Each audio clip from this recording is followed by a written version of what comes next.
नमस्कार साथियों, मैं महेश बिश्नोई आपका एक बार फिर से स्वागत करता हूं अपने YouTube चैनल पर। आशा करता हूं कि आप सभी लोग स्वस्थ होंगे, खुशहाल होंगे और आपकी तैयारी जो है वो बहुत अच्छे से चल रही होगी। जैसा कि आप सभी को पता है कि हम पीजीटी केमिस्ट्री की पीवाईक्यू सीरीज लेके आए हैं और इस पीवाईक्यू सीरीज में हम एचटेट के जितने भी पुराने क्वेश्चन पेपर हमारे पास हैं, जैसे 2016 का क्वेश्चन पेपर जो है वो हम डिस्कस कर रहे हैं फिलहाल। ठीक है, तो हम क्या करेंगे इस पीवाईक्यू सीरीज में सारे के सारे क्वेश्चन जितने हमसे पॉसिबल हो सकेंगे जब तक एग्जाम नहीं हो जाता आपका एचटेट का एग्जाम जो कि है आपका एचटेट जो है साथियों, वो आपका एचटेट 2024 जो है 2024 का जो एग्जाम है वो आपका 7 दिसंबर को है। 7 दिसंबर को वो किसका है?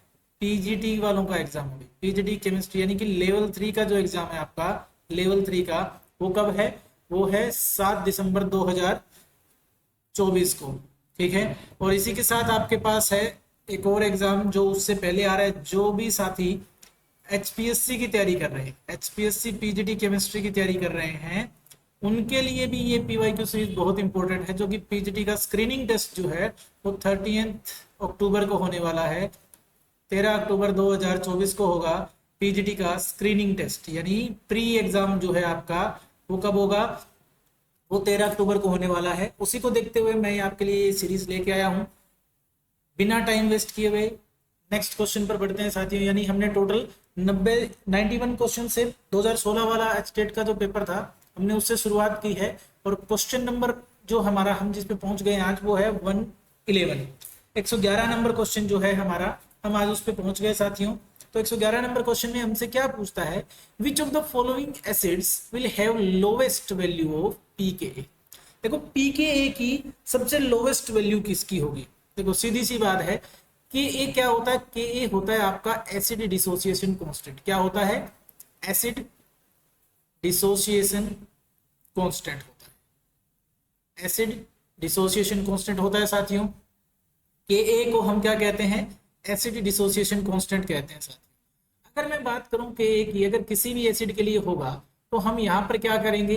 के को निकालने के लिए अगर हम करें तो क्या होता है? किसी भी एसिड का जो प्रोडक्ट होते हैं, यानी एसिड के आयंस जो हैं, यानी concentration of H plus ion and concentration of जो एनायन बनता है एसिड का, डिवाइड बाई में क्या कर देंगे?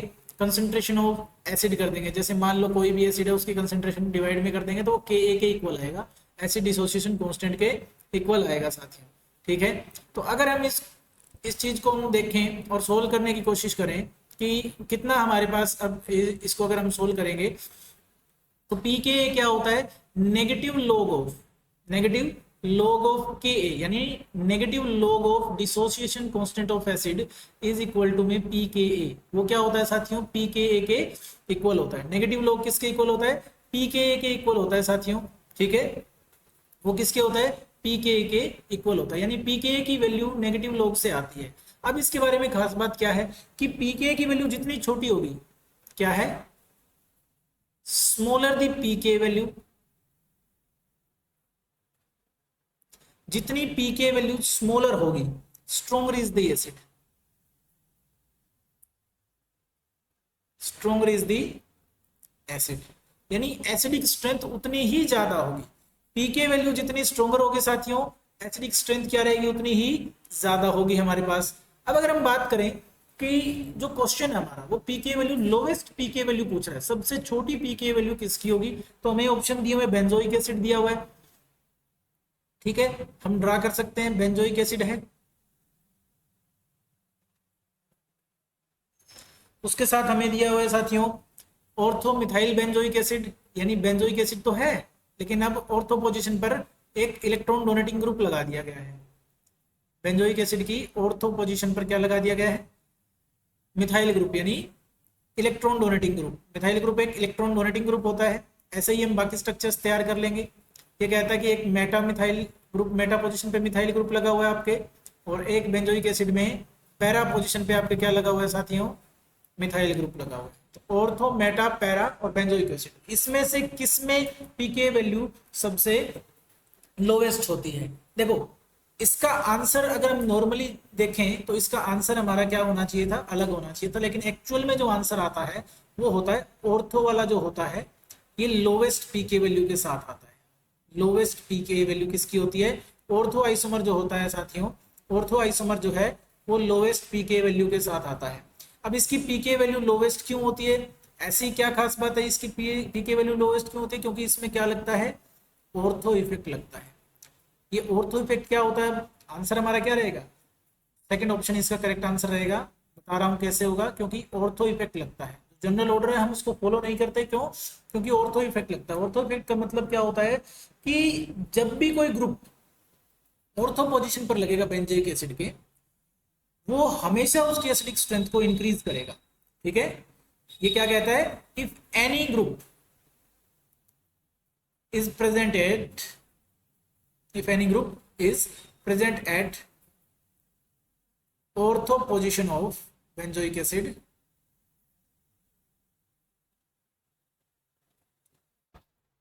ortho position of benzoic acid, it will always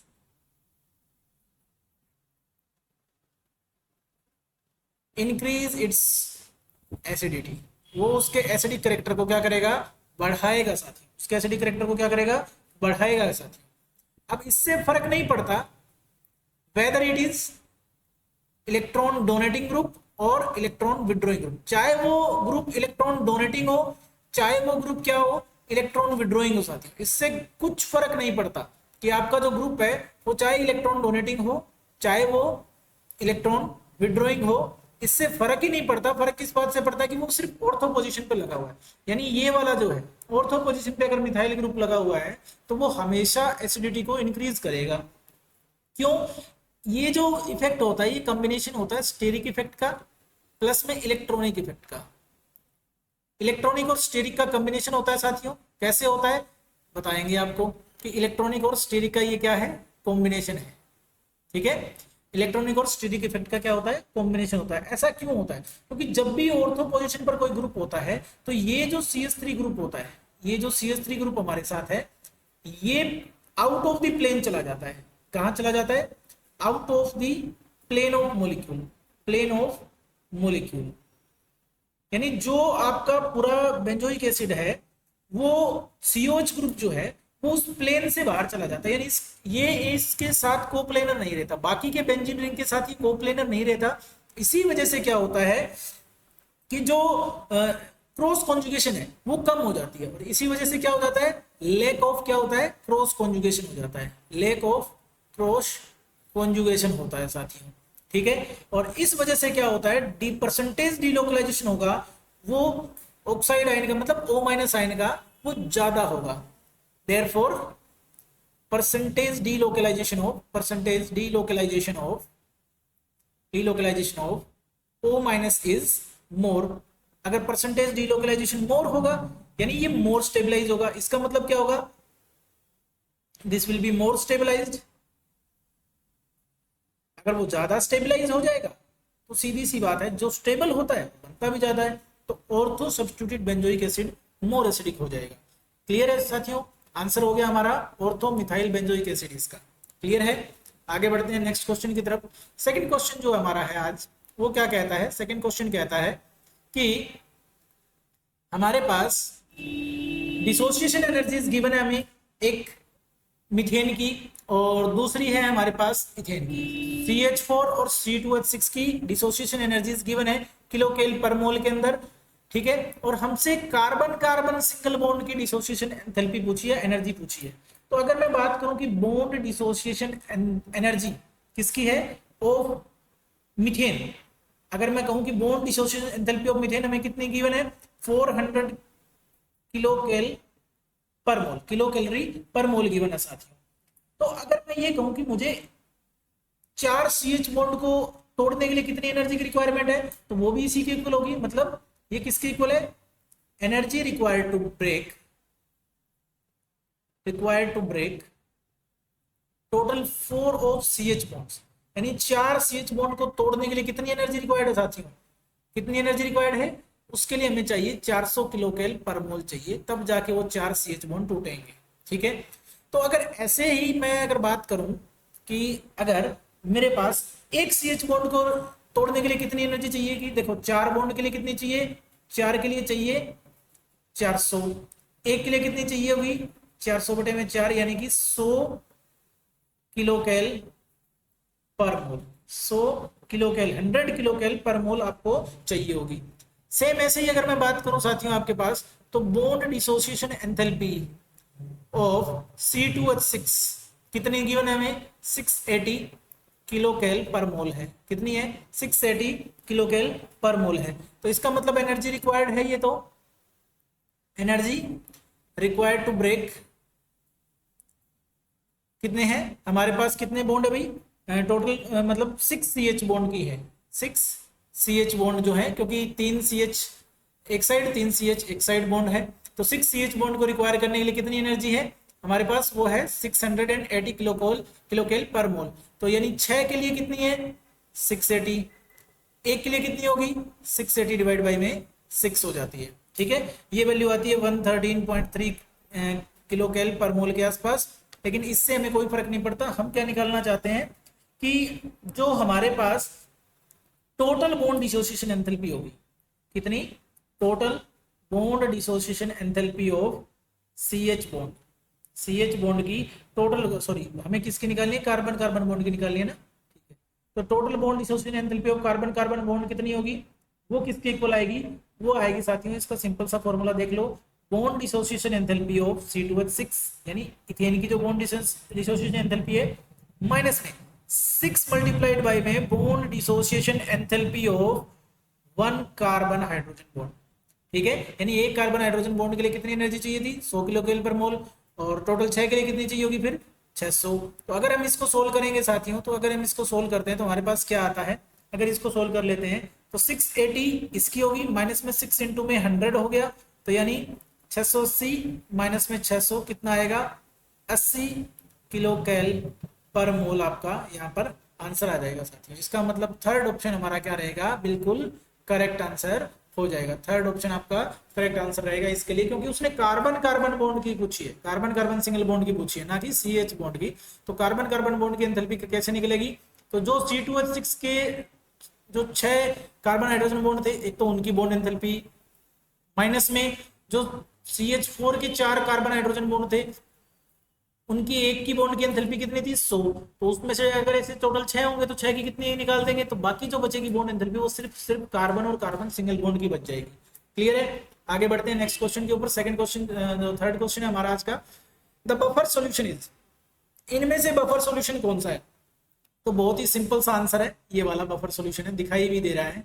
ठीक है, बफर सॉल्यूशन होता क्या है साथियों, पहली बात तो ये है कि बफर सॉल्यूशन होता क्या है। बफर सॉल्यूशन ऐसा सॉल्यूशन होता है विच resist change in its pH when a small amount of acid or base is added to it, small amount of acid or base is added to this, यानी अगर उसके अंदर, उस सॉल्यूशन के अंदर अगर स्मॉल अमाउंट हम किसका, एसिड और बेस का डाल दें, तो हमें क्या मिलता है, स्मॉल अमाउंट अगर एसिड और बेस का डाल दें तो कोई चेंज ना आए पीएच में, ऐसे सॉल्यूशन को हम क्या कहते हैं, बफर सॉल्यूशन कहते हैं साथियों। अब जब हमारे पास बात आई है कि इनमें से कौन सा बफर है, तो बफर सॉल्यूशन के लिए हमारे पास देखो मेनली 2 बफर सॉल्यूशन होते हैं, एक होता है एसिडिक बफर और एक होता है बेसिक बफर सॉल्यूशन। ठीक है, तो एसिडिक बफर सॉल्यूशन कब बनता है, जब वीक एसिड, कौन, weak acid and it's salt किसके साथ मिक्स हो जाए, स्ट्रॉन्ग बेस के साथ, किसके साथ मिक्स हो जाए, स्ट्रॉन्ग बेस के साथ। देखो एसिडिक बफर कब बनता है साथियों, जब वीक एसिड और उसका साल्ट स्ट्रॉन्ग बेस के साथ अगर मिक्स कर दिए जाए तो वो क्या बनता है, एसिडिक बफर। बेसिक बफर कब बनता है, जब weak base and it's salt, ठीक है, वीक बेस और उसका सॉल्ट जब किसके साथ, स्ट्रॉन्ग एसिड के साथ मिक्स कर दिया जाए तो कैसा बनता है, बेसिक बफर बनता है साथियों। कैसा बनता है, बेसिक बफर बनता है साथियों। अब यहां पर ध्यान से देखो, HCOOH और HCOK ये किसका बफर बनता है, ठीक है, तो ये एक वीक एसिड, ठीक है, किसका बफर बन रहा है, वीक एसिड और उसके साल्ट का स्ट्रॉन्ग बेस के साथ क्या बनेगा, बफर बन जाएगा साथियों। तो ये एक हमारा क्या है, बफर सॉल्यूशन। इसका आंसर इनमें से कौन सा बफर सॉल्यूशन है, ये वाला बफर सॉल्यूशन का आंसर है साथियों हमारा। ठीक है, ये क्या है, बफर सॉल्यूशन का आंसर हमारा हो जाएगा। चलिए बढ़ते हैं नेक्स्ट क्वेश्चन की तरफ। नेक्स्ट क्वेश्चन क्या है हमारे पास, in the following unbalanced reaction, एक अनबैलेंस्ड रिएक्शन दे रखी है हमें और उस रिएक्शन के अंदर हमसे क्या पूछा हुआ है, नाइट्रोजन क्या हो रहा है, नाइट्रोजन ऑक्सीडाइज हुआ है, रिड्यूस हुआ है, या फिर नाइट्रोजन का ही ऑक्सीडेशन रिडक्शन हुआ है, या फिर नाइट्रोजन ना तो रिड्यूस हुआ है ना ही ऑक्सीडाइज हुआ है। तो ध्यान से देखिए इसके अंदर नाइट्रोजन की ऑक्सीडेशन स्टेट को कैलकुलेट करने की कोशिश करते हैं। यहाँ पर नाइट्रोजन की ऑक्सीडेशन स्टेट आती है +4, यहाँ पर जो ऑक्सीडेशन स्टेट आती है इसकी वो होती है +5 नाइट्रोजन की, और यहाँ पर जो ऑक्सीडेशन स्टेट आती है वो आती है +2। अब कैसे हम इसको कैलकुलेट करते हैं उसको आप ऐसे भी समझ सकते हैं कि इस रिएक्शन को हम ऐसे लिख सकते हैं, HNO2 जो होता है अगर मैं उसको डिसोसिएट करना चाहूँ, मतलब इसको ऐसे रिएक्ट करवाना चाहूँ, तो HNO3 प्लस में आपके पास 2NO होता है। ये एक कंप्लीट बैलेंस्ड इक्वेशन होती है। यहाँ पर अगर आप इसकी ऑक्सीडेशन स्टेट निकालना चाहोगे किसकी, HNO2 की, तो वो आती है +4, यहाँ कितनी आती है +5 आती है, ठीक है, यहाँ कितनी आती है +5, ठीक है, कितनी आती है +5, सॉरी यहाँ कितनी आएगी भाई, HNO2 के अंदर +3 आनी चाहिए, 2 दूनी 4, 4 में से 1 गया, इसका 3 आनी चाहिए, ठीक है, सॉरी यहाँ पर +3 आनी चाहिए, तो 3 से 5 में गया और यहाँ 3 से 2 में गया।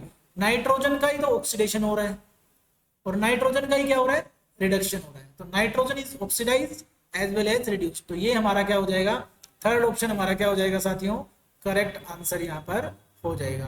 थर्ड ऑप्शन क्या हो जाएगा हमारा, करेक्ट आंसर हो जाएगा साथियों। क्लियर है, एक रेडॉक्स रिएक्शन है, इसमें नाइट्रोजन का ही तो ऑक्सीडेशन हो रहा है, नाइट्रोजन का ही क्या हो रहा है, रिडक्शन हो रहा है साथियों, ठीक है। नेक्स्ट क्वेश्चन पे बढ़ते हैं। नेक्स्ट क्वेश्चन हमसे क्या कह रहा है, नेक्स्ट क्वेश्चन में हमारे पास है कि हमें फॉलोइंग हाफ रिएक्शन को कंसीडर करना है और करेक्ट स्टेटमेंट के बारे में बताना है कि कौन सी स्टेटमेंट इनमें से करेक्ट है, ठीक है। तो पहली रिएक्शन देखते हैं, हमें स्टैंडर्ड इलेक्ट्रोड पोटेंशियल इन सभी रिएक्शंस में गिवन है, तो ठीक है। तो हमने एक चीज देखी, इलेक्ट्रोकेमिकल सीरीज किसमें है, इंक्रीजिंग ऑर्डर है SRP वैल्यूज का, किसका है, SRP वैल्यूज किसमें है, इंक्रीजिंग ऑर्डर में है, ठीक है। इंक्रीजिंग ऑर्डर के अंदर हमारे पास SRP वैल्यू किसके अंदर होती है साथियों, इलेक्ट्रोकेमिकल सीरीज के अंदर, किसके अंदर, इलेक्ट्रोकेमिकल सीरीज के अंदर, इलेक्ट्रोकेमिकल सीरीज के अंदर इंक्रीजिंग ऑर्डर में होती है। तो जितनी पॉजिटिव वैल्यू होती है, ठीक है, जैसे जैसे SRP वैल्यू इंक्रीज करेगी, मैं क्या कह रहा हूं, as SRP value increases, SRP value increases, ठीक है, जैसे जैसे SRP वैल्यू आपके पास इंक्रीज होती है, ठीक है, कहां से कहां तक, आयोडाइड आयन से ब्रोमीन टू क्लोरीन, पहले आयोडीन से कहां जाएगी, आयोडीन से ब्रोमाइड, ब्रोमाइड से क्लोराइड और क्लोराइड से fluoride. Highest SRP value in halogens में किसकी होती है, फ्लोराइड की होती है, और लोवेस्ट किसकी होती है, आयोडाइड की होती है, ठीक है। They become stronger oxidizing agent, जैसे जैसे ये होता जाता है they become stronger oxidizing agent, they become stronger oxidizing agent, क्या क्या होते चले जाते हैं, ऑक्सीडाइजिंग एजेंट होते चले जाते हैं, स्ट्रॉन्गर ऑक्सीडाइजिंग एजेंट बनते चले जाते हैं।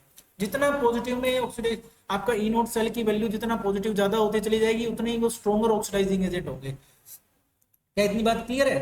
तो इसका मतलब क्या है, इसका मतलब मैं एक बात लिख सकता हूं, वो बात क्या है कि जो ब्रोमीन है वो आयोडाइड आयन को तो ऑक्सीडाइज कर सकती है, bromine can oxidize iodide ion, can oxidize iodide ion, लेकिन क्यों ऐसा क्यों होता है, because it has greater SRP value. क्यों? क्योंकि ब्रोमीन की SRP वैल्यू क्या है, ज्यादा है किससे, आयोडीन वाले से, तो इसकी SRP वैल्यू ज्यादा है। जबकि अगर मैं बात करूं क्लोरीन की, तो लेकिन आयोडाइड आयन क्लोरीन को ऑक्सीडाइज नहीं कर सकता, but iodide ion can not oxidize chlorine, तो वो क्लोरीन को ऑक्सीडाइज नहीं कर सकता क्योंकि इसकी SRP वैल्यू क्लोरीन से क्या होती है, लेस होती है। इसका मतलब क्या है कि chlorine can oxidize Br- but not I-। देखो चलो, क्लोरीन जो है ना वो सभी को ऑक्सीडाइज कर देगा क्योंकि हाईएस्ट होती है, तो ये वाला ऑप्शन तो हो ही नहीं सकता। Bromine can not oxidize iodine, क्यों नहीं हो सकता भी, क्योंकि ब्रोमीन तो ऑक्सीडाइज कर देगा, उसकी वैल्यू ज्यादा पॉजिटिव है, तो ये भी ऑप्शन नहीं हो सकता। Iodide ion can oxidize chloride ion, iodide ion can oxidize chloride ion, ठीक है। तो क्या आयोडाइड आयन क्लोराइड आयन को ऑक्सीडाइज कर सकता है, नहीं भाई, उसकी SRP वैल्यू लो होती है, तो हमारे पास एक ही ऑप्शन सही बच जाता है, फिर आंसर एक ही हो सकता है साथियों, और वो ऑप्शन नंबर क्या हो जाएगा 4। Bromine can oxidize iodide ion, bromine oxidize तो कर सकता है आयोडाइड को, लेकिन क्लोराइड आयन को ऑक्सीडाइज नहीं कर सकता क्योंकि उसकी SRP वैल्यू से कम होती है साथियों। इसके बाद बढ़ते हैं नेक्स्ट क्वेश्चन की तरफ। नेक्स्ट क्वेश्चन हमारा क्या कहता है, देखते हैं। नेक्स्ट क्वेश्चन कहता है साथियों कि हमारे पास reaction of ethyl formate, ethyl formate की जो रिएक्शन है with excess of CH3 MgBr followed by hydrolysis, वो कौन सा प्रोडक्ट देती है। सबसे पहली बात तो हमें ये पता होना चाहिए कि इथाइल फॉर्मेट होता क्या है।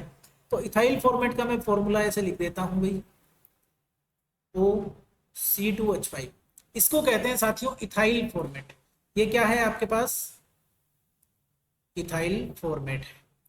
जब भी इथाइल फॉर्मेट की रिएक्शन किसके साथ होती है, CH3 MgBr के साथ, CH3 MgBr के साथ। तो आपको पता है कार्बोनाइल कार्बन जो होता है वो इलेक्ट्रोफिलिक इन नेचर होता है, और यहां पर जो कार्बन होता है RMgx में उस R पे यानी अल्काइल ग्रुप पे पार्शियल नेगेटिव चार्ज होता है। तो ये अल्काइल ग्रुप किस पे अटैक करता है, ये अटैक करेगा कार्बोनाइल कार्बन पे, ये ऑक्सीडाइड आयन यहां चला जाएगा। ठीक है, तो ये बनेगा क्या, ये कुछ ऐसा नजर आएगा हमें कि मैं इसको CH3 को तो ऊपर लिख देता हूं, ये वाला CH3 यहां लग गया, O- के साथ आपके पास लग जाएगा, O के साथ MgI लग जाएगा, MgI, और इधर आपका OC2H5 लग गया, इधर क्या लग गया, OC2H5 लग गया साथियों। अब होता क्या है कि यहां से हमारे पास क्या बनता है, यहां से क्या होता है साथियों, यहां से ये होता है कि इस पे जो नेगेटिव चार्ज होता है ये यहाँ चला जाता है, ये वाला मॉलिक्यूल बाहर निकलता है, और हमारे पास क्योंकि हमारे पास बनता क्या है, इसमें से बाहर निकलेगा MgIOC2H5, MgIOC2H5 ये बाहर निकल जाता है, और हमारे पास टोटल मिला के बचता क्या, हमारे पास बचता है CH3CHO। क्या मॉलिक्यूल बच गया, CH3CHO मॉलिक्यूल बच गया। लेकिन क्योंकि हमारे पास क्या है, एक्सेस में CH3 MgBr है, तो वो CH3 MgBr इसके साथ फिर से रिएक्ट करेगा। CH3 MgBr जैसे इसके साथ रिएक्ट करता है फिर से ये बनेगा, तो बनेगा आपके पास क्या, CH3, इधर भी CH3, इधर OMgBr, ठीक है, और इधर ये H आपका लगा रह जाएगा। जैसे ही अब मैं इसका हाइड्रोलिसिस करवाता हूँ, ठीक है, जैसे ही मैं H2O डालता हूँ या H3O+ डाल देता हूँ इसके अंदर, हाइड्रोलिसिस करवाता ही मेरे पास प्रोडक्ट क्या बनता है, मेरे पास ये वाला प्रोडक्ट बनेगा CH3CH3OH, यानी सेकेंडरी अल्कोहल बनेगा, और साथ में मेरे पास बनेगा MgOHX, जिसको हम MgOHBr बोलते हैं। ये जो सेकेंडरी अल्कोहल है इसका नाम क्या है, इसका नाम होता है आइसोप्रोपाइल अल्कोहल। क्या नाम होता है, आइसोप्रोपाइल अल्कोहल। देखो कॉमन नेम दिया, कितनी खास बात है कि एग्जामिनर आपको कैसे उलझाता है। आपको ऑप्शन में कौन सा नाम दिया, कॉमन नेम दिया, उसका IUPAC नेम ना देके क्या दे दिया, कॉमन नेम दे दिया। आप सोचते रह जाओगे, वो कॉमन नेम देके आपसे आंसर पूछ लेगा। इसका मतलब आइसोप्रोपाइल अल्कोहल वाला ऑप्शन नंबर 4 हमारा क्या है, ठीक है। वैसे इसका IUPAC नेम क्या है, IUPAC नाम क्या है भाई, इसका प्रोपेन-2-ओल है, प्रोपेन-2-ओल इसका IUPAC नेम है साथियों, ठीक है। IUPAC नेम क्या है, प्रोपेन-2-ओल इसका IUPAC नेम है। नेक्स्ट क्वेश्चन की तरफ बढ़ते हैं साथियों। नेक्स्ट क्वेश्चन हमारा क्या है, नेक्स्ट क्वेश्चन हमसे कहता है कि CH3 MgCl on reaction with D2O gives, CH3 MgCl की RMgX की रिएक्शन D2O के साथ है। देखो वैसे RMgX की रिएक्शन अगर हम करवाते हैं, RMgX की रिएक्शन अगर हम H2O के साथ करवाते हैं तो वो हमें क्या देता है साथियों, एल्केन देता है। क्या देता है, एल्केन देता है। इसीलिए कहते हैं कि RMgX को कभी भी मॉइस्चर की प्रेजेंस में नहीं छोड़ना चाहिए, कभी भी क्या नहीं छोड़ना चाहिए, मॉइस्चर की प्रेजेंस में नहीं छोड़ना चाहिए, ठीक है। इसीलिए इसको किस में पुट करके रखते हैं, केरोसिन ऑयल के अंदर पुट करके रखते हैं। केरोसिन ऑयल के अंदर इसको स्टोर करके रखा जाता है, किसको, RMgX को, यानी ग्रिग्नार्ड रिएजेंट को। ग्रिग्नार्ड रिएजेंट को किसके अंदर स्टोर करके रखा जाता है साथियों, इसको केरोसिन ऑयल के अंदर स्टोर करके रखा जाता है। यहाँ पर H2O में हाइड्रोजन की जगह क्या यूज कर लिया गया है, ड्यूटेरियम यूज कर लिया गया है। तो रिएक्शन तो वही होगी। अगर मैं RMgX के साथ D2O यूज कर लूं साथियों, तब भी क्या होगा, रिएक्शन तो वही बननी है। यानी मेरे पास क्या आएगा, R के साथ D जुड़ जाएगा, बस एक हाइड्रोजन की जगह D जुड़ जाएगा। तो जो भी R बनेगा उसमें एक हाइड्रोजन की जगह क्या जुड़ जाएगा, D जुड़ जाएगा साथियों। तो मेरे पास क्या बनेगा, मतलब RH3D बनेगा, मतलब जो भी कार्बन है उसके साथ CH3D बन जाएगा, ठीक है। तो सेम ऐसे ही अगर मेरे पास CH3MgCl है, CH3MgCl है और उसके अंदर मैं D2O डाल रहा हूँ साथियों, तो ये जो एक हाइड्रोजन आना है इसकी जगह पहले हाइड्रोजन आता, अगर H2 होता तो CH4 बनता, लेकिन अब क्या बनेगा, CH3D बन जाएगा साथियों। क्या बन जाएगा, CH3D बन जाएगा। और साथ में आपके पास क्या बनेगा, MgODCl ये आपके पास बनेगा। यानी प्रोडक्ट हमारा क्या रहेगा साथियों, प्रोडक्ट हमारा क्या रहेगा, प्रोडक्ट ये वाला बनेगा, CH3D बनेगा। और अगर CH3D बन रहा है तो वही हमारा प्रोडक्ट, वही हमारा आंसर क्या हो जाएगा, बिल्कुल सही आंसर हो जाएगा। तो CH3D यानी ऑप्शन नंबर 4 हमारा क्या रहेगा साथियों, आंसर रहने वाला है। क्या रहने वाला है, ऑप्शन नंबर 4 हमारा क्या है, आंसर रहने वाला है, ये हमारा करेक्ट आंसर है। एक्चुअल में होता क्या है कि मैग्नीशियम बॉन्ड जो होता है वो अपना इलेक्ट्रॉन डोनेट करता है, इलेक्ट्रॉन पेयर ड्यूटेरियम एटम को, ठीक है। और इसी वजह से CH3D बॉन्ड बनता है और MgOHCl, या हम यहाँ पर MgOHCl कह सकते हैं, MgOHCl बनता है। क्लियर है? क्यों? क्योंकि कार्बन के पास जो कि Mg के साथ बॉन्डेड होता है वो स्ट्रॉन्गली न्यूक्लियोफिलिक होता है और वो अटैक कर सकता है किसी भी पॉजिटिव चार्ज वाले रीजन के ऊपर, ठीक है। अब बढ़ते हैं नेक्स्ट क्वेश्चन की तरफ साथियों। तो हमारा नेक्स्ट क्वेश्चन है वो है 118 क्वेश्चन है 118। तो उसमें हमसे क्या पूछा है, विच of the following alcohols is most acidic in nature. Alcohol का एसिडिक कैरेक्टर पूछा हुआ है साथियों। क्या पूछा हुआ है? एल्कोहल्स का एसिडिक कैरेक्टर हमसे पूछा हुआ है साथियों। देखो, एसिडिटी एल्कोहल की किस वजह से होती है हमें वो पता होना चाहिए, ठीक है। एसिडिटी ऑफ एल्कोहल्स, ठीक है। अल्कोहल्स की एसिडिटी का क्या रीजन है साथियों, उसको हम देख लेते हैं एक बार। अल्कोहल की एसिडिटी का रीजन क्या है? देखो, कोई भी अल्कोहल है, जैसे मान लो सबसे सिंपल अल्कोहल जो है CH3OH है। अल्कोहल की जो एसिडिटी होती है वो किसकी वजह से होती है? Due to polar nature of OH bond. OH bond के पोलर नेचर की वजह से होती है साथियों, सीधी सी बात है। OH बॉन्ड पोलर क्यों है? क्योंकि ऑक्सीजन मोर इलेक्ट्रोनेगेटिव होता है, इस पे पार्शियल नेगेटिव चार्ज, और हाइड्रोजन पे पार्शियल पॉजिटिव चार्ज, क्योंकि लेस इलेक्ट्रोनेगेटिव होता है। क्लियर है? अब एक बात देखो कि जितनी पोलैरिटी ज्यादा होगी उतना ही हाइड्रोजन इजीली रिलीज कर पाएगा।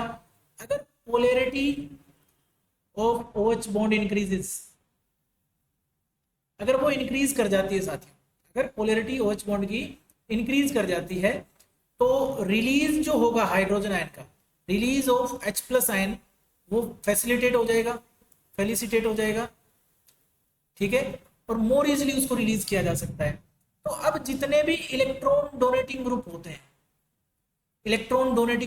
हैं वो क्या करते हैं? Electron donating group electron density को बढ़ाते हैं ऑक्सीजन के ऊपर, इंक्रीज हो जाती है on the oxygen atom of OH bond.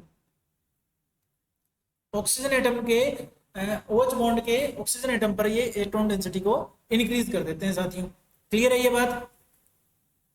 ठीक है। और इस वजह से क्या हो जाता है, पोलैरिटी जो होती है वो डिक्रीज हो जाती है। Polarity of OH bond decreases, वो डिक्रीज कर जाती है। और अगर पोलैरिटी डिक्रीज कर जाती है तो एसिडिक कैरेक्टर भी डिक्रीज कर जाता है, यानी एसिडिटी भी डिक्रीज कर जाती है। तो वही कॉन्सेप्ट हमें इस क्वेश्चन के अंदर लगाना है। जैसे जैसे इलेक्ट्रॉन डोनेटिंग ग्रुप का नंबर बढ़ता है, जो पोलैरिटी होती है OH बॉन्ड की वो डिक्रीज हो जाती है और एसिडिक कैरेक्टर अल्कोहल का डिक्रीज हो जाता है। तो इसमें हमसे पूछा है मोस्ट एसिडिक इन नेचर। तो मोस्ट एसिडिक आपके पास आएगा जिसमें सबसे कम नंबर ऑफ आपके अल्काइल ग्रुप जुड़े हो साथियों। तो सबसे कम नंबर अल्काइल ग्रुप, सबसे पहला ऑप्शन है आपके पास इथाइल अल्कोहल, CH3CH2OH। फिर आपके पास दूसरा ऑप्शन है साथियों आइसोप्रोपाइल अल्कोहल, CH3CHOH और आपका CH3। आइसोप्रोपाइल अल्कोहल के बाद आपके पास क्या है? Tertiary butyl alcohol. Tertiary butyl alcohol का मतलब क्या हो गया साथियों? CH3C CH3OH, यानी टर्शरी अल्कोहल भी इसको हम कह सकते हैं। फिर आता है नियोपेंटाइल अल्कोहल। नियोपेंटाइल का मतलब होगा CH3 और CH2OH, इसको नियोपेंटाइल अल्कोहल बोलते हैं। तो जितने ज्यादा अल्काइल ग्रुप उतनी एसिडिटी कम। तो एसिडिक कैरेक्टर का जो ऑर्डर हो जाएगा वो ये रहेगा, ठीक है। इसका मतलब ये वाला जो है हमारा फर्स्ट जो कंपाउंड है वो सबसे ज्यादा एसिडिक है, तो इसी का मतलब यही हमारा आंसर होगा। तो ये कहाँ है भाई? Ethyl alcohol. ऑप्शन नंबर 1 हमारा राइट आंसर हो जाएगा। ऑप्शन नंबर 1 क्या हो जाएगा? हमारा करेक्ट आंसर हो जाएगा। क्लियर है? इसके बाद बढ़ते हैं नेक्स्ट क्वेश्चन की तरफ साथियों। नेक्स्ट क्वेश्चन जो है वो हमसे क्या कह रहा है, नेक्स्ट क्वेश्चन के बारे में बात करते हैं।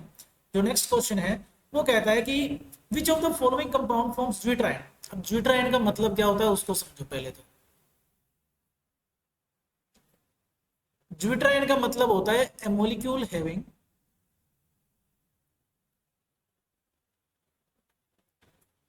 Both positive and negative charge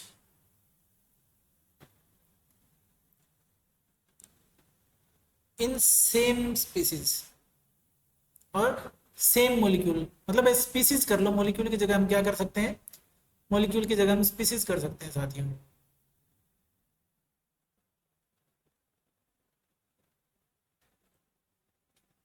यानी ऐसी कोई स्पीसीज जिसके अंदर क्या हो, same molecule with in same molecule, यानी पॉजिटिव और नेगेटिव चार्ज दोनों किस में हो, सेम मॉलिक्यूल में हो। तो एक खास बात मैं बताता हूं, एमिनो एसिड जो होते हैं ना, amino acids they can form zwitterion, ठीक है, एमिनो एसिड ड्यूटराइन फॉर्म कर सकता है। अब हमारा आंसर बहुत आसान हो जाता है। देखो इसमें OH ग्रुप और COH ग्रुप दोनों है, तो ये तो हो नहीं सकता। ये अमाइन ग्रुप है, ये भी नहीं हो सकता। C6H5NH3Cl, अब इसमें भी पॉजिटिव और नेगेटिव चार्ज, आप बोल दोगे कि जी इसमें भी तो सर पॉजिटिव और नेगेटिव चार्ज सेम है, लेकिन ये पॉजिटिव और नेगेटिव चार्ज क्या है, ये आपस में एक्सचेंज तो नहीं कर सकता ना। हाइड्रोजन आयन इधर चला जाए तो इस पे नेगेटिव आ जाए, ऐसा तो नहीं हो सकता, जबकि इसमें ऐसा हो सकता है। तो जो ऑप्शन हमारा करेक्ट रहेगा वो तो रहेगा ये वाला, यानी ये एक अमीनो एसिड है। ये क्या है, ये एक अमीनो एसिड है, NH2 CH2 COOH, ठीक है। ग्लाइसिन जिसको हम कहते हैं, क्या है, ग्लाइसिन इसका नाम है। सबसे जो सिंपलेस्ट अमीनो एसिड हमारे लिए ये वही है। अब इसके अंदर देखो साथियों बात क्या होती है, इसकी ड्यूटराइन फॉर्म हम कैसे बना सकते हैं। इसकी ड्यूटराइन फॉर्म बनाने के लिए चलो हम करते हैं कि इसका आयनाइजेशन कर देते हैं, तो ये बन जाएगा NH3+ CH2COO-। अब ये H+ यहां से उठ के, ये वाला जो H+ है ना, ठीक है, ये वाला जो H+ है वो यहां से उठ के कहां चला गया हुआ। तो अब मैं इसको डॉटेड लाइन से दिखा देता हूं आपको, ऐसे कर्व वाली लाइन है ना, उससे दिखा देते हैं। चलो ये वाला H+ यहाँ से उठ के यहाँ चला गया, अरे नहीं, ये तो नहीं दिखाया जाएगा। चलो दूसरा ट्राई करते हैं, ऐसा कुछ है।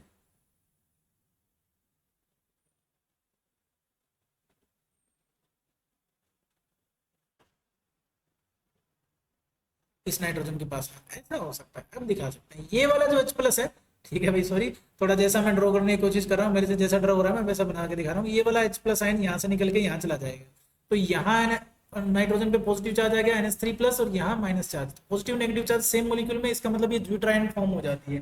तो अमीनो एसिड जो होते हैं ना वो एक्चुअली ड्यूटराइन फॉर्म में एग्जिस्ट करते हैं। क्लियर है। तो नेक्स्ट क्वेश्चन के ऊपर बढ़ते हैं, यही हमारा आंसर था। अगला जो क्वेश्चन है साथियों वो कहता है आपको कि नेक्स्ट जो क्वेश्चन है उसमें ये कह रहा है कि in extraction of copper from copper pyrites, ठीक है, कॉपर पायराइड से जब एक्सट्रैक्शन करते हैं कॉपर का ड्यूरिंग बेसेमेराइजेशन, देखो कहां से क्वेश्चन पूछा है, ये आपका जो जनरल प्रिंसिपल ऑफ आइसोलेशन वाला चैप्टर है ना, वहां से क्वेश्चन पूछा है। During bessemerisation Cu2O is reduced to Cu by किस। अच्छा, इस प्रोसेस के अंदर हम क्या करते हैं, बेसेमेराइजेशन में Cu2O जो होता है ना, Cu2O जो होता है उसको हम रिड्यूस करते हैं किसकी हेल्प से, Cu2S की हेल्प से। किसकी हेल्प से, Cu2S की हेल्प से रिड्यूस करके कॉपर हम बना लेते हैं। क्या बना लेते हैं, कॉपर बना लेते हैं। तो सीधा सा आंसर याद करने की बात है साथियों कि आंसर हमारा होने वाला है Cu2S, ठीक है। ये हमारा क्या है, करेक्ट आंसर है। इसके अंदर इस बेसिमराइजेशन वाली प्रोसेस में जब भी हम कॉपर का एक्सट्रैक्शन करते हैं कॉपर पायराइड से, किससे, कॉपर पायराइड से साथियों, तो हमें कॉपर Cu2O को किससे रिड्यूस करवाना पड़ता है, Cu2S के साथ ही रिडक्शन करवाना पड़ता है साथियों। क्लियर है। नेक्स्ट क्वेश्चन पे बढ़ते हैं, क्वेश्चन नंबर 121। ये क्या कहता है साथियों, the hybridization of carbon atoms in vinyl acetylene. वाह जी, क्या बात, बहुत ही अच्छा क्वेश्चन है। क्वेश्चन में हमसे पूछा क्या है साथियों, इसके ऊपर ध्यान देते हैं। हमसे पूछा विनाइल एसिटाइलिन के अंदर कार्बन एटम्स की हाइब्रिडाइजेशन क्या है। अब पहली बात तो हमें विनाइल एसिटाइलिन की स्ट्रक्चर पता होनी चाहिए। तो विनाइल एसिटाइलिन की स्ट्रक्चर होती है साथियों ये, ठीक है, ये एसिटाइलिन मॉलिक्यूल हो गया, इसके साथ विनाइल ग्रुप जोड़ दो, मतलब इसको विनाइल ग्रुप जोड़ दो, इसके साथ CH डबल बॉन्ड CH2, ये है विनाइल एसिटाइलिन। अब आपको ये भी पता है जिस कार्बन, जो भी कार्बन ट्रिपल बॉन्ड से जुड़ा हुआ होता है, जो भी कार्बन किससे जुड़ा होता है, ट्रिपल बॉन्ड से जुड़ा होता है साथियों, उसकी हाइब्रिडेशन क्या होती है, sp। तो ये वाला भी sp और ये वाला भी sp होगा आपके लिए। ये वाला कार्बन जो है वो कैसा होगा, ये वाला कार्बन कैसा होगा, sp2, क्योंकि डबल बॉन्ड वाला है। ये वाला भी क्या होगा, sp2, यानी दो ही हाइब्रिडेशन है हमारे पास, एक sp और दूसरा sp2। और ये कहाँ आ रहा है भैया, आंसर में बिल्कुल साफ दिखाई दे रहा है। sp एंड sp2 कहाँ आ रहा है, हमारे पास फोर्थ ऑप्शन में आ रहा है। तो इसका मतलब ये हमारा क्या हो जाएगा, करेक्ट आंसर हो जाएगा। अगर आपको पास ट्रिपल बॉन्ड दिखाई दे रहा है तो sp हाइब्रिडेशन है, डबल बॉन्ड अगर दिखाई दे रहा है तो वो sp2 है साथियों। अगर सिंगल बॉन्ड है तो वो आपके लिए sp3 हाइब्रिडाइजेशन है। ये हाइब्रिडाइजेशन का कॉन्सेप्ट है ऑर्गेनिक के लिए। किसके लिए? ऑर्गेनिक में हाइब्रिडाइजेशन का कॉन्सेप्ट है, हाइब्रिडाइजेशन का कॉन्सेप्ट है साथियों। किसमें? ऑर्गेनिक केमिस्ट्री में ये हाइब्रिडाइजेशन का हमारा कॉन्सेप्ट है। अगले क्वेश्चन की तरफ बढ़ते हैं साथियों। नेक्स्ट क्वेश्चन हमारे पास क्या है? 122 नंबर क्वेश्चन है, distillation of glycerol with KHSO4 gives. ठीक है, ग्लिसरॉल को हमें, ग्लिसरॉल जो होता है उसको हमें क्या करना है? डिस्टिलेशन करना है उसका KHSO4 के साथ, पोटेशियम हाइड्रोजन सल्फेट के साथ हमें क्या करना है? इसका डिस्टिलेशन करना है साथियों। तो ये जो डिस्टिलेशन की प्रोसेस होती है, मैं इसको आपको सही से दिखा देता हूँ। ग्लिसरॉल का पहले तो हम स्ट्रक्चर ड्रॉ कर लेते हैं कि ग्लिसरॉल की स्ट्रक्चर कैसे होती है। ठीक है, तो ग्लिसरॉल की स्ट्रक्चर कुछ ऐसे होती है साथियों, CH2, यहाँ पर OH है मेरे पास, फिर ये वाला कार्बन, इस कार्बन के साथ मैं यहाँ H ड्रा कर देता हूँ, इधर मेरे पास क्या हो जाता है? OH हो जाएगा। फिर ये मेरे पास CH2OH फिर से मुझे ड्रा करना है, तो ये H, इधर भी H ड्रा कर देता हूँ, यहाँ OH हो गया। तो दो चीजें जो है वो मैं आपको बता रहा हूँ, क्या है वो? कुछ ऐसे है। एक तो ये वाला OH H2 हो जाएगा, एक यहाँ से H2 हो जाता है। ठीक है, एक यहाँ से H2 हो जाता है, मतलब ये टोटल 2 H2 जो होते हैं ना वो रिमूव होते हैं। कब? जब हम क्या करते हैं, इसके अंदर KHSO4 डाल देते हैं और उसको क्या करते हैं? थोड़ा हीट कर देते हैं, तो डिस्टिलेशन होने लगता है। जैसे ही हम हीट करते हैं तो दो मॉलिक्यूल हमें किसके मिलते हैं साथियों? वाटर के मिलते हैं। और क्या मिलता है हमें साथियों? जब यहाँ से H2 हो गया तो इनके बीच में डबल बॉन्ड आएगा, ये वाले इलेक्ट्रॉन यहाँ चले जाएंगे, फिर एक डबल बॉन्ड यहाँ आ जाएगा। तो हमारे पास बनता क्या एक्चुअल में? हमारे पास आ जाता है CH2 डबल बॉन्ड, यहाँ आ जाता है हमारे पास C, फिर डबल बॉन्ड CH, फिर OH। ठीक है, इसको बॉन्ड में दिखा देता हूँ, इसका पूरा बॉन्ड बना के दिखा देता हूँ। ठीक है, अब जो ये हमारे पास बना है इसका होता है टोटोमेराइजेशन। क्या होता है? टोटोमेराइजेशन। टोटोमेराइजेशन का मतलब क्या होता है साथियों? टोटोमेराइजेशन एक तरह से शिफ्ट होती है, हाइड्रोजन की शिफ्ट होती है, कई बार मिथाइल शिफ्ट होती है, कई बार जो हमारा पोलर हाइड्रोजन होता है उसकी शिफ्ट हो जाती है। वो शिफ्ट कैसे होगी वो मैं बताता हूँ आपको। देखो, ये वाला जो हाइड्रोजन है, ये वाला जो हाइड्रोजन है हमारे पास, इसको हम शिफ्ट करते हैं।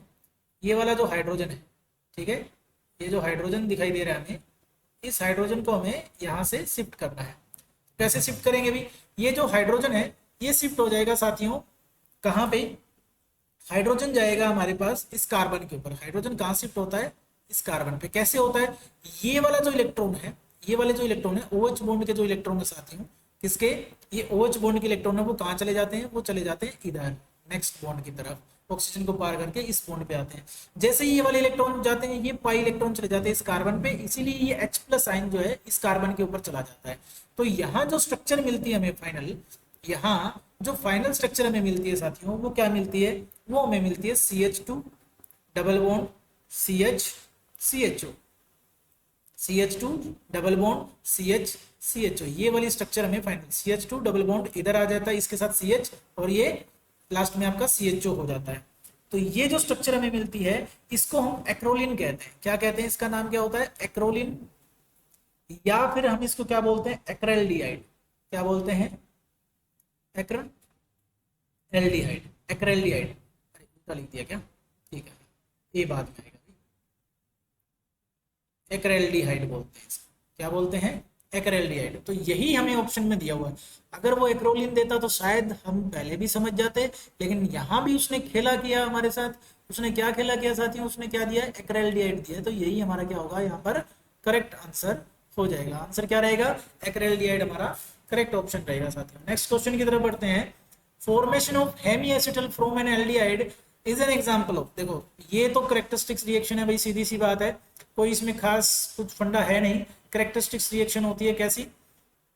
किसकी करेक्टरिस्टिक रिएक्शन है बता देता हूं। देखो, जो कार्बोनिल कंपाउंड होते हैं, किसकी? कार्बोनाइल कंपाउंड्स की। कार्बोनाइल कंपाउंड्स जो होते हैं, कार्बोनाइल कंपाउंड्स की जो करेक्टरिस्टिक्स रिएक्शन होती है,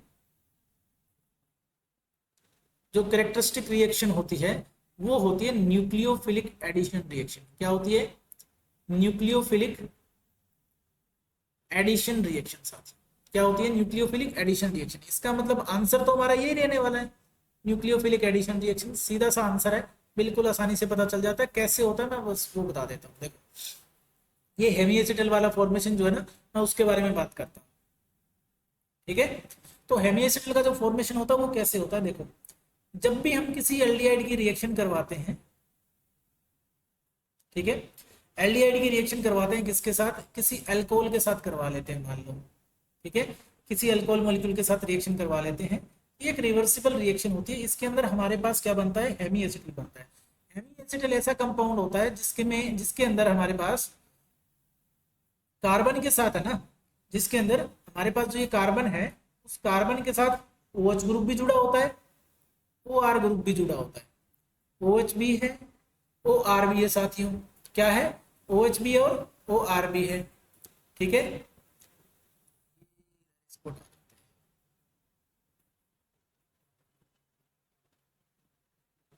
अरे क्या, चलो फिर से कर देते हैं इसको, पहले मैं सीरीज कर देता हूँ, ये गड़बड़ होगी, थोड़ा सा ग्लिच हो जाता है कभी कभी।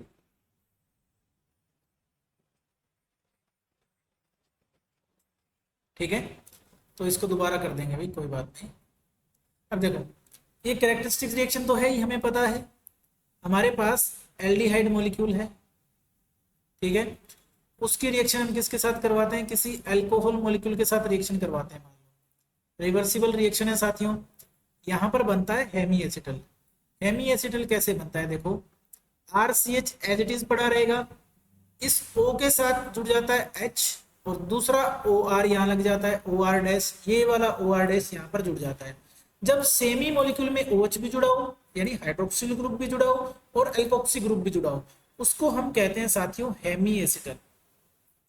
क्या कहते हैं, हेमी एसिटल, यानी जिसमें OH ग्रुप भी हो और आपका कौन सा ग्रुप भी हो, एक तो OH ग्रुप हो जिसके अंदर, ठीक है, जिसकी हम बात कर रहे हैं, एक तो OH ग्रुप सेम मॉलिक्यूल में होना चाहिए। सेम ही चीज की अगर बात करें तो हमारे पास क्या होना चाहिए साथियों,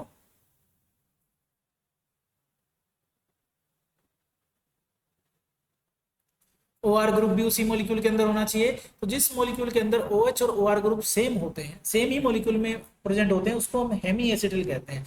अगर हम इसकी फर्दर रिएक्शन करवा दें दूसरे अल्कोहल मॉलिक्यूल के साथ तो इससे एसिटल बन जाता है। एसिटल में हमारे पास डाई अल्कोक्सी कंपाउंड होते हैं, एसिटल क्या होते हैं, डाई अल्कोक्सी कंपाउंड होते हैं, उनको हम क्या कहते हैं, एसिटल कहते हैं साथियों। ये एक न्यूक्लियोफिलिक एडिशन रिएक्शन होती है, क्या होती है, न्यूक्लियोफिलिक एडिशन रिएक्शन होती है। क्या होती है साथियों, न्यूक्लियोफिलिक एडिशन रिएक्शन होती है। इसका मतलब हमारा आंसर क्या रहेगा, हमारा आंसर रहने वाला है ये वाला न्यूक्लियोफिलिक एडिशन रिएक्शन, यानी थर्ड ऑप्शन हमारा क्या रह जाएगा साथियों, करेक्ट आंसर रहेगा। क्लियर है, आगे बढ़ते हैं नेक्स्ट क्वेश्चन की तरफ। 124 the most reactive element among the following is. देखो सीधी सी बात है, हमें एक बात करनी है किसके ऊपर, रिएक्टिविटी के ऊपर। अगर एलिमेंट्स की रिएक्टिविटी के ऊपर बात करनी है साथ, तो रिएक्टिविटी के ऊपर जब भी हम बात करते हैं तो reactivity down the group increase करती है क्योंकि साइज इंक्रीज हो जाता है।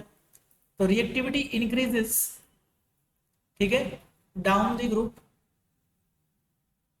यानी अगर हम किसी पर्टिकुलर ग्रुप की बात कर रहे हैं या फैमिली की बात कर रहे हैं, एज दिस साइज इंक्रीजेस, क्योंकि साइज इंक्रीज करता है। साइज इंक्रीज करने से क्या होता है, साइज इंक्रीज करने से डिस्टेंस जो होता है बिटवीन इलेक्ट्रॉन एंड न्यूक्लियस, यानी distance between nucleus and outermost electron increases,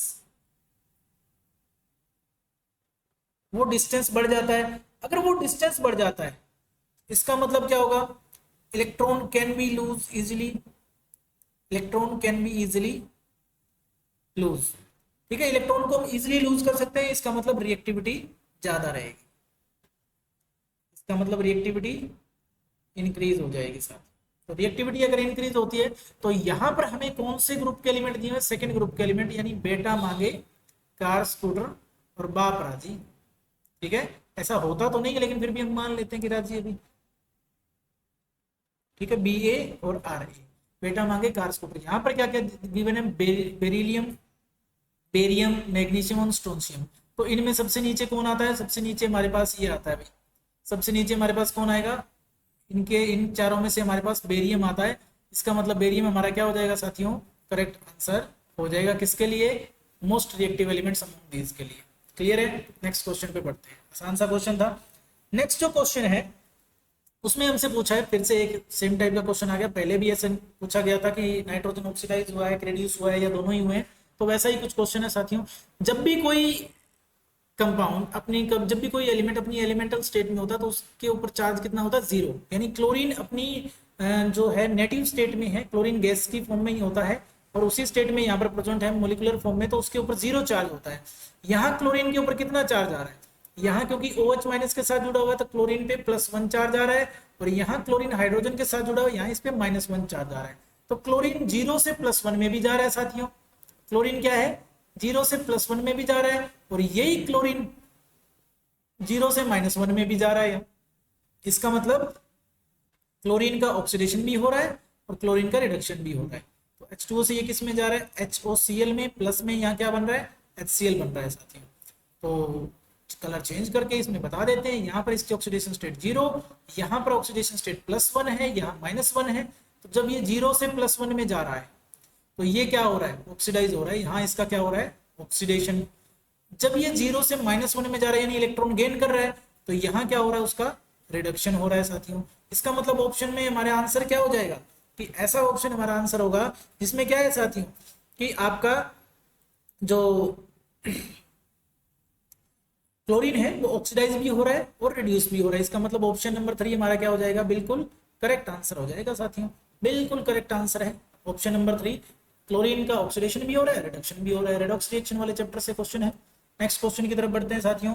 question number 126। Question number 126 में हमसे क्या पूछा गया है कि which of the following molecule is not sp3 hybridize. देखो हाइब्रिडाइजेशन का कॉन्सेप्ट है, बहुत ही आसान है। हाइब्रिडाइजेशन को निकालने के लिए एक सिंपल सा फॉर्मूला होता है जिसमें हमें स्टीरिक नंबर निकालना होता है या हाइब्रिडाइजेशन निकालनी होती है। वो फॉर्मूला होता है V प्लस में M, ठीक है, माइनस में C प्लस में A। VMCA याद रखना है, ठीक है, प्लस माइनस प्लस आपको याद रखना है। तो इसके अंदर हर एक चीज का अपना मीनिंग है। V का मतलब होता है नंबर ऑफ वैलेंस इलेक्ट्रॉन, कितने number of valence electron present है सेंट्रल एटम के अंदर, ठीक है। फिर M का मतलब है number of monovalent atom, number of monovalent atom. Monovalent का मतलब जिनकी वैलेंस शेल में एक इलेक्ट्रॉन होता है, ठीक है, मोनोवेलेंट एटम। C का मतलब यहां पर है पॉजिटिव चार्ज कितना है, कैटायनिक चार्ज। और A का मतलब यहां पर है आपके पास एनायनिक चार्ज यानी कि नेगेटिव चार्ज कितना है उस मॉलिक्यूल के ऊपर, ठीक है। तो ये रेस्पेक्टिव मॉलिक्यूल्स के मीनिंग है अपने अपने। अब मैं इसके साथ आपको लिख देता हूं कि अगर sp हाइब्रिडेशन है तो उसके लिए हाइड्रोजन जो हाइब्रिडेशन नंबर होता है H नंबर या जिसको हम स्टीरिक नंबर बोलते हैं, sp के लिए 2 आता है साथ। sp2 अगर आ जाएगा उसमें आपके पास 3 आएगा। अगर 4 नंबर आया तो sp3 हाइब्रिडेशन होगी। sp3d कब होगी? जब 5 नंबर आएगा। और sp3d2 कब होगी? जब 6 नंबर आएगा। और sp3d3 कब होगी? जब 7 नंबर आ जाएगा। यानी H की वैल्यू हमारे पास इतनी आएगी, ये H की वैल्यू है, ठीक है। ये क्या है? H की वैल्यू है। ये आपके पास हाइब्रिडाइजेशन, क्या हाइब्रिडाइजेशन होने वाली है वो H की वैल्यू से पता चलेगा। तो हम H की वैल्यू निकाल लेते हैं। देखो अमोनिया के लिए H की वैल्यू निकाल के देखते हैं। तो अमोनिया के लिए H की वैल्यू निकलेगी हाफ इंटू में अमोनिया के अंदर नाइट्रोजन के वैलेंस शेल में कितने इलेक्ट्रॉन होते हैं साथियों? नाइट्रोजन के वैलेंस शेल में होते हैं 5 इलेक्ट्रॉन। अगर 5 है, कितने मोनोवेलेंट एटम है? 3 हाइड्रोजन है, तीनों ही मोनोवेलेंट होते हैं। 8/2 यानी कि 4 का मतलब sp3 हाइब्रिडाइजेशन हो गया। वाटर के केस में देख लेते हैं, अभी H2O के केस में देख लेते हैं कि स्टीरिक नंबर कितना आता है। हाइब्रिडेशन निकालते हैं 1/2 इंटू में। अब ऑक्सीजन जो है इसके वैलेंस शेल में इलेक्ट्रॉन होते हैं 6, कितने इसके पास मोनोवेलेंट एटम है? 2 हाइड्रोजन है, मतलब 2। 8/2 कितना आ गया? 4 का मतलब हो गया बेटा sp3 हाइब्रिडेशन। फिर हम बात करते हैं SF4 के बारे में साथियों। तो हाइब्रिडेशन जब निकालेंगे 1/2 इंटू में सल्फर जो है, सल्फर के पास कितने होते हैं वैलेंस शेल में? 6 इलेक्ट्रॉन ऑक्सीजन के नीचे ही तो आता है, ठीक है। और कितने मोनोवेलेंट एटम है इसके पास?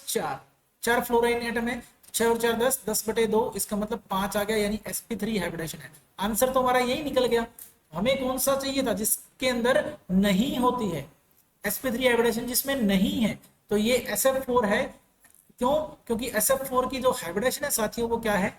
sp3d है। sp3 क्या है?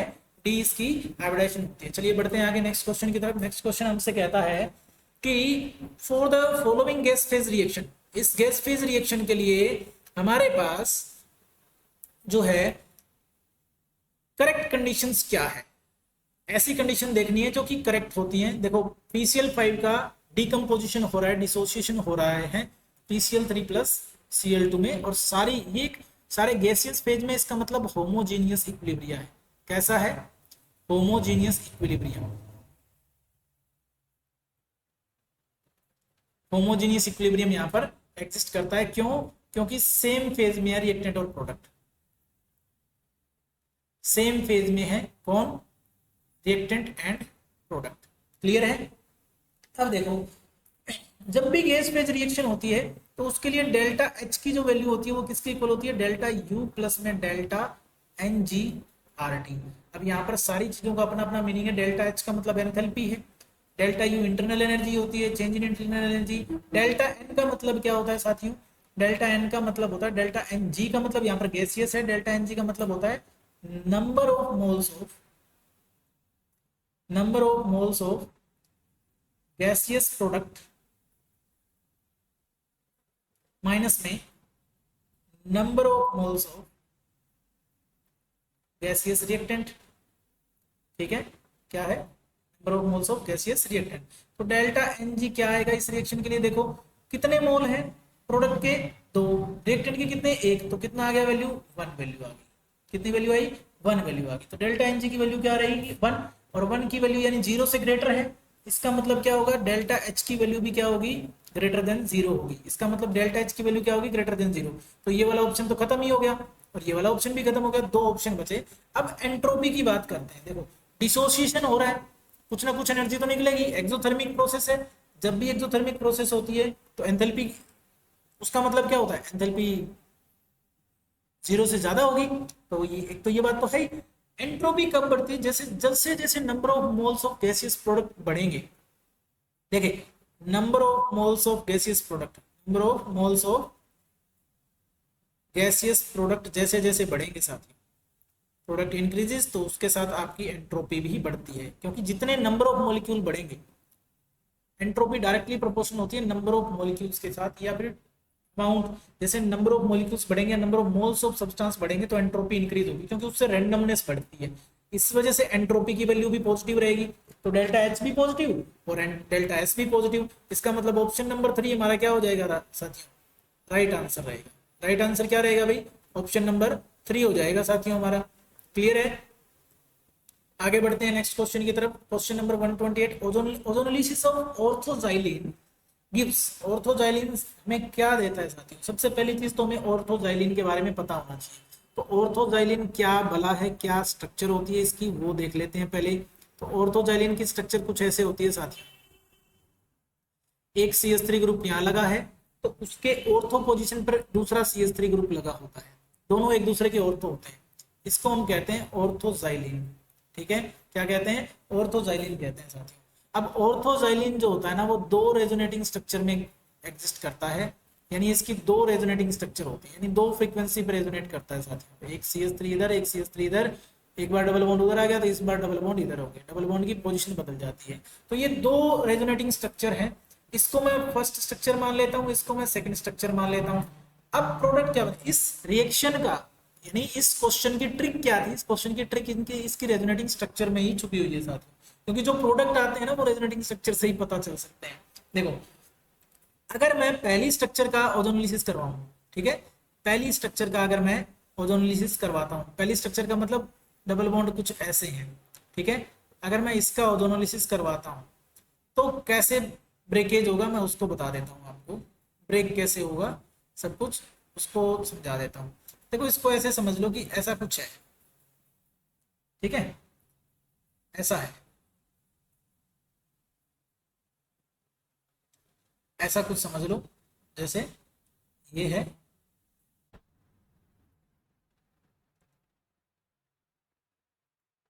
ठीक है, ये कुछ ऐसे है, ऐसे इसका ब्रेकेज होगा, यानी ओजोनोलिसिस ऐसे होगा। ओजोनोलिसिस कब होता है? जब मैं इसके अंदर क्या डाल दूंगा? O3 डाल दूंगा और फिर लास्ट में सेकंड स्टेप में मैं जिंक वाटर डाल देता हूँ, जिंक प्लस में H2O, जिंक और H2O डाल देता हूँ, तो ओजोनोलिसिस हमारा प्रोडक्ट कंप्लीट हो जाएगा।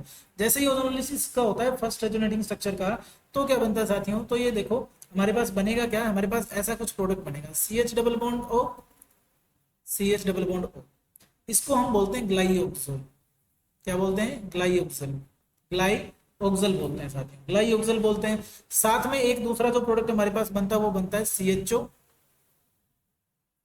COCH3, CHO COCH3, इसको बोलते हैं मिथाइल ग्लाइऑक्सल, मिथाइल ग्लाइऑक्सल।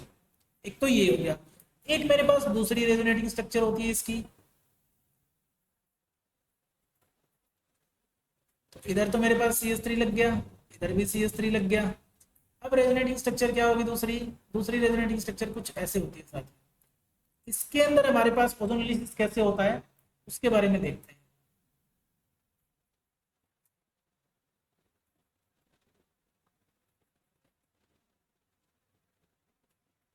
ठीक है, तो ये कुछ ऐसे टूटेगी साथियों, जब हम इसका ओजोनोलिसिस करवा देंगे O3 और ZnH2 जैसे ही डालेंगे तो हमारे पास क्या प्रोडक्ट बनेंगे, देखो एक तो यही बनेगा ग्लाइऑक्सली,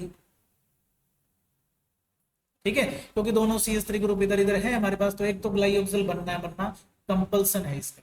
ठीक है, एक तो ये ऐसे बॉन्ड टूटता है, एक ये यहाँ से टूटेगा, एक ये मॉलिक्यूल यहाँ से जो मॉलिक्यूल टूटा वो ग्लाइऑक्सल बना देता है, देखो ऐसे ग्लाइऑक्सल। ठीक है, और दूसरा मॉलिक्यूल हमारे पास क्या बनेगा साथियों, दूसरा मॉलिक्यूल ये बनता है CH3 CO CO CH3, इसको बोलते हैं डाईमिथाइल ग्लाइऑक्सल। क्या बोलते हैं, डाईमिथाइल ग्लाइऑक्सल। तो अब हमारे पास टोटल 3 प्रोडक्ट बनते हैं ओजोनोलिसिस से, अगर दोनों रेजोनेटिंग स्ट्रक्चर को मिला लिया जाए। ठीक है, अगर दोनों रेजोनेटिंग स्ट्रक्चर को हम मिला लें साथियों तो हमारे पास क्या बनता है, टोटल 3 प्रोडक्ट बन रहे हैं साथियों। ऐसे 3 टोटल प्रोडक्ट हैं जो बनते हैं। अब वो कौन कौन से हैं, देखो वही हमारा आंसर हो जाएगा इस क्वेश्चन का। वो प्रोडक्ट कौन कौन से हैं 3, देखो एक तो ग्लाइऑक्सल मिल रहा है, एक मिथाइल ग्लाइऑक्सल और एक डाईमिथाइल ग्लाइऑक्सल। तो फोर्थ ऑप्शन में हमें क्या कह रहा है, वो कह रहा है कि फोर्थ ऑप्शन में mixture of glyoxal, methyl glyoxal and dimethyl glyoxal मिलता है। तो ये बिल्कुल करेक्ट आंसर हो जाएगा हमारे पास, ये इसी क्वेश्चन का हमारा आंसर हो जाएगा। नहीं, ओजोनोलिसिस ऑफ ऑर्थोजाइलिन हमें क्या देगा, एक तो ग्लाइऑक्सल देगा, मिथाइल ग्लाइऑक्सल देगा और डाईमिथाइल ग्लाइऑक्सल का मिक्सचर, इन तीनों का मिक्सचर दे देगा साथियों। तो नेक्स्ट क्वेश्चन की तरफ हम बढ़ते हैं। वो क्वेश्चन क्या है, most stable carbocation among the following क्या होगा, इनमें सबसे स्टेबल कार्बोकेटाइन कौन सा होगा। देखो स्टेबिलिटी ऑफ कार्बोकेटाइन की अगर बात करें साथियों, स्टेबिलिटी ऑफ कार्बोकेटाइन, तो कार्बोकेटाइन की स्टेबिलिटी कुछ ऐसे होती है कि टर्सरी कार्बोकेटाइन ज्यादा स्टेबल होता है, फिर सेकेंडरी होता है, फिर प्राइमरी होता है। अब इसको एक्सप्लेन कौन करता है, इसको एक्सप्लेन करता है हाइपर कॉन्जुगेशन।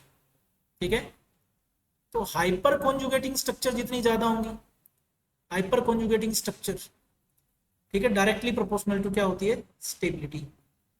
जितने ज्यादा हाइपर कॉन्जुगेटिंग स्ट्रक्चर उतनी ज्यादा स्टेबिलिटी। अब हाइपर कॉन्जुगेटिंग स्ट्रक्चर किसके बनेगी, नंबर ऑफ अल्फा हाइड्रोजन की वजह से। नंबर ऑफ अल्फा हाइड्रोजन जितने ज्यादा होंगे उतनी हाइपर कॉन्जुगेटिंग स्ट्रक्चर भी होंगी साथियों, उतनी क्या होंगी, हाइपर कॉन्जुगेटिंग स्ट्रक्चर्स भी होंगी। यानी जितनी ज्यादा, जितने नंबर ऑफ अल्फा हाइड्रोजन ज्यादा उतनी हाइपर कॉन्जुगेटिंग स्ट्रक्चर ज्यादा, जितनी हाइपर कॉन्जुगेटिंग स्ट्रक्चर ज्यादा उतनी स्टेबिलिटी ज्यादा। ठीक है, अब इनमें से हमें ये देखना है कि कौन सा सबसे ज्यादा स्टेबल होता है साथियों। तो इथाइल कार्बोकेटाइन, इथाइल कार्बोकेटाइन का मतलब होता है CH3 CH2, इसके ऊपर पॉजिटिव चार्ज, ये हो गया इथाइल कार्बोकेटाइन। दूसरा होता है isopropyl carbocation, CH3 CH CH2, ये लो भी आइसोप्रोपाइल कार्बोकेटाइन। फिर आ गया हमारे पास टर्सरी ब्यूटाइल कार्बोकेटाइन, यानी CH3 whole thrice C plus tertiary butyl carbocation, ये हो गया अलाइल कार्बोकेटाइन। ठीक है, इस कार्बन के ऊपर पॉजिटिव चार्ज आ गया, अलाइल कार्बोकेटाइन हो गया। तो इनमें सबसे ज्यादा स्टेबलाइज कार्बोकेटाइन कौन सा होता है, सबसे ज्यादा स्टेबलाइज होता है हमारा टर्सरी ब्यूटाइल। क्यों, क्योंकि यहाँ पर हाइपर कॉन्जुगेटिंग स्ट्रक्चर कितनी बनती है, टोटल 9 हाइपर कॉन्जुगेटिंग स्ट्रक्चर बनती है साथियों। कितनी बनती है, टोटल 9 हाइपर कॉन्जुगेटिंग स्ट्रक्चर बनती है। ठीक है, रीजन क्या हो गया, 9 हाइपर कॉन्जुगेटिंग स्ट्रक्चर बनती है, 9 हाइपर कॉन्जुगेटिंग स्ट्रक्चर बनती है, तो ये मोस्ट स्टेबल हो गया, सिंपल सी बात थी। नेक्स्ट क्वेश्चन पे चलते हैं साथियों। अगला क्वेश्चन हमसे क्या कहता है, ये क्वेश्चन कहता है example of compound in which reactive methylene group is present. देखो सीधा सा सिंपल सा सवाल पूछ रहा है आपसे ये पूछ रहा है कि रिएक्टिव मिथाइलिन ग्रुप कहाँ प्रेजेंट है। ठीक है, क्या पूछ रहा है, रिएक्टिव मिथाइलिन ग्रुप पूछ रहा है। तो रिएक्टिव या फिर एक्टिव मिथाइलिन भी बोलते हैं, रिएक्टिव या फिर एक्टिव मिथाइलिन ग्रुप।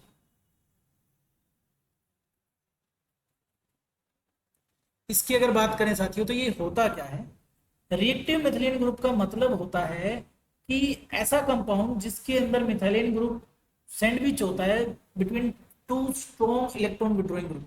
ठीक है, यानी मिथाइलिन ग्रुप कौन सा होता है, ये होता है CH2 group. CH2 group is sandwiched. ठीक है, वो सैंडविच्ड होता है between two electron withdrawing groups.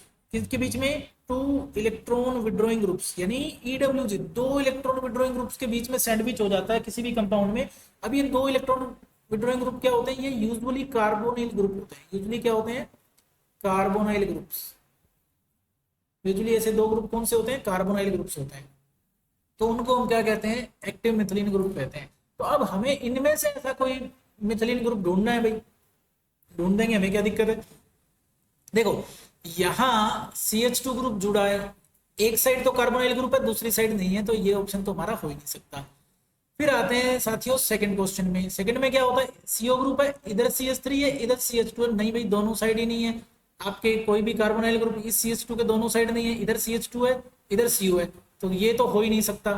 फिर तीसरा है, तीसरे में तो चलो वो आंसर ही हमारा। फोर्थ में और देख लेते हैं, CO ग्रुप के दोनों साइड मिथाइल ग्रुप है, नहीं इलेक्ट्रॉन विड्रॉइंग नहीं होते, तो ये आंसर नहीं है हमारा। आंसर क्या हो जाएगा साथियों, आंसर डायरेक्ट ये वाला कंपाउंड है।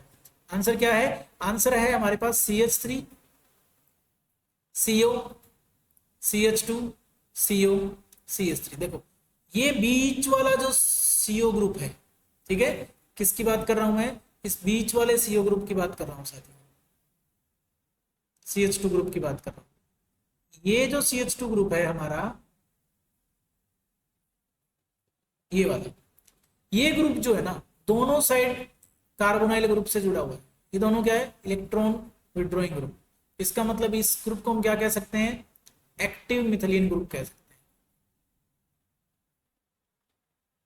या फिर रिएक्टिव मिथाइलिन ग्रुप भी कह सकते हैं।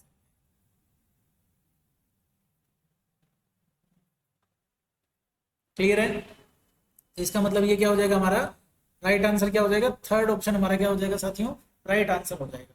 इसी के साथ साथियों आज के क्वेश्चन यहीं पर समाप्त करते हैं, ये इस सेशन को यहीं खत्म करते हैं। आशा करता हूं कि आपको वीडियो पसंद आ रही होगी। जितने ज़्यादा से ज़्यादा हो सकता है उतने वीडियो को शेयर कीजिए ताकि सबके पास ये वीडियो पहुंचे और ज़्यादा से ज़्यादा इस वीडियो का लाभ उठाएं। थैंक यू वेरी मच साथियों।